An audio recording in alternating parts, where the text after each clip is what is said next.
Hi, my name is Lori Losterman, and this presentation is on English language learners and the three questions that we are to answer in our presentation.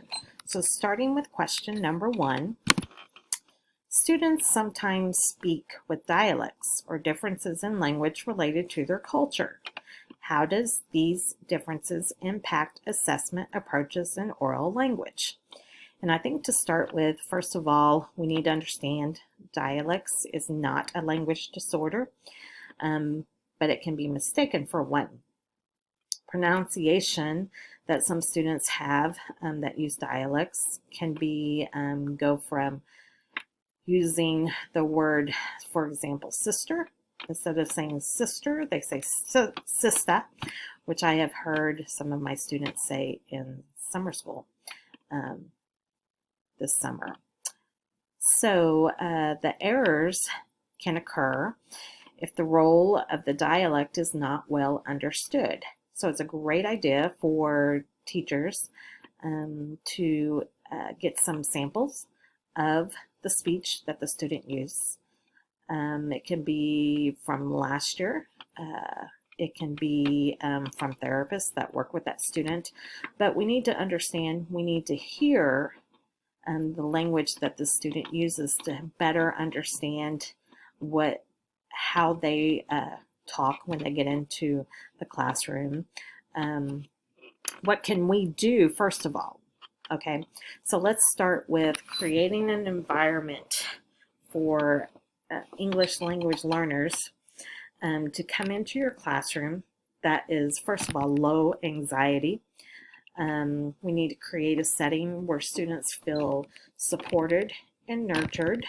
They don't feel like anybody's laughing at them, making fun of them because they don't know the vocabulary, they don't know the language that the other students do know. As far as assessments, let's talk about that for a minute. In the book, it states that when we assess these students, first of all, there's no widely accepted standardized techniques for assessments of language competence in students who speak dialects. That's we need to remember that. When the administrator tests these students, it's a good idea, as in the book states, that there are two types of results. The first result is a score of standard English. The second result is an alternate score in which the dialect responses are scored correctly. And the reason why this is because, first of all, we don't want to penalize the student for differences in the language and understanding of the language of English, but we at least can get some information about the student and the proficiency of the student in standard English and in their dialect. So let's move on to the second question. What intervention options are available to students who are English learners if they need additional services?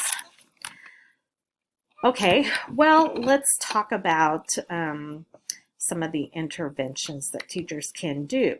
First of all, teachers can give multiple opportunities for students to practice both the reading of the English words and the writing of the English words, especially in sentences. And it's best to do this in a small group environment.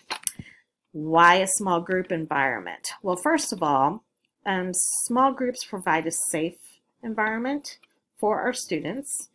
And these students in the small groups are more willing and more inclined to talk and participate about the lesson and what you are asking them to do when they are placed in a small group.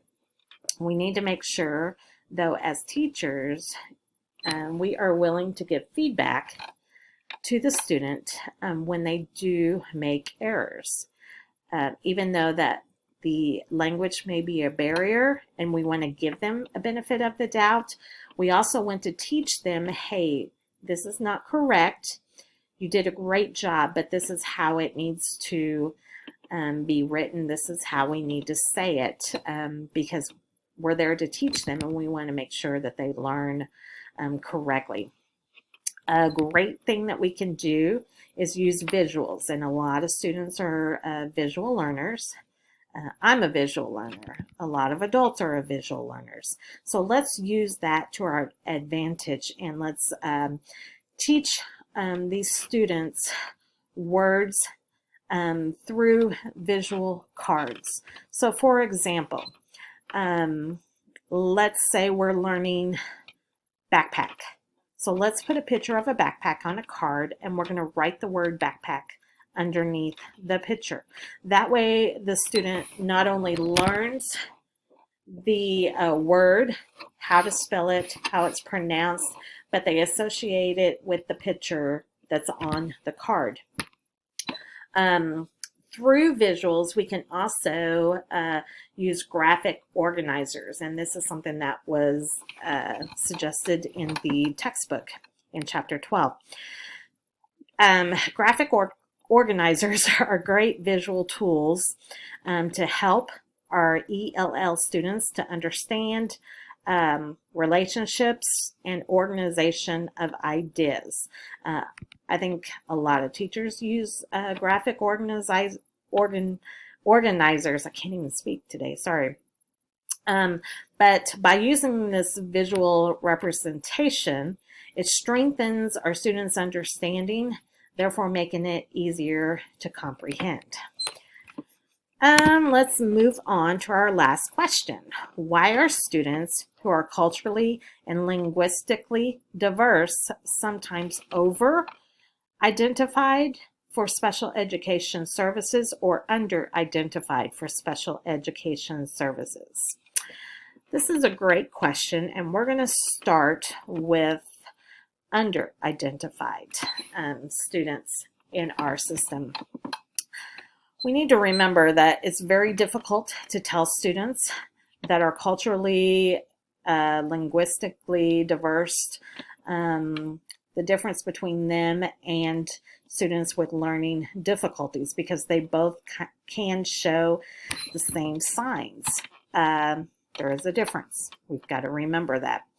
One thing that happens with educators is that schools often have processes that they will not allow these students to be referred to special education until they have been in the system for 2 to 3 years. And this is sad. You know, we are not helping our students. In fact, we're hindering our students, and it's not really it's against the law to be able to do that, because teachers are discouraged to not refer these students on to special education, which is exactly what they need. So this can contribute to under-identification of these students. And we've got to remember, a misconception that people have is that students can't be served in ELL and special education at the same time, and that is not correct. If they need the special education services, let's get them in and let's get those services, because we are wanting our students to be successful. That's the ultimate goal. Over-identification is the opposite of under-identified. Sorry, I couldn't even think there for a minute. People think that the problem is a disability, when in reality it's not. It's a language barrier that is the problem. And sometimes we make the decision that we're going to dump these kids into special education because we feel that they have significant disabilities for reasons that are present other than an actual disability. So our over-identification becomes a huge issue because we haven't been able to overcome what is often negative expectations that are associated with a disability. Are we helping our students by doing this? Because a lot of school systems, especially now with everything that has happened, is really struggling with staff. So schools may not have the staff, especially special education teachers, that can take on these students and help them and get the services that they need. So we have to be careful. We have to make sure that these are the students that really need special education services, and not to take the place of others that really do need those services.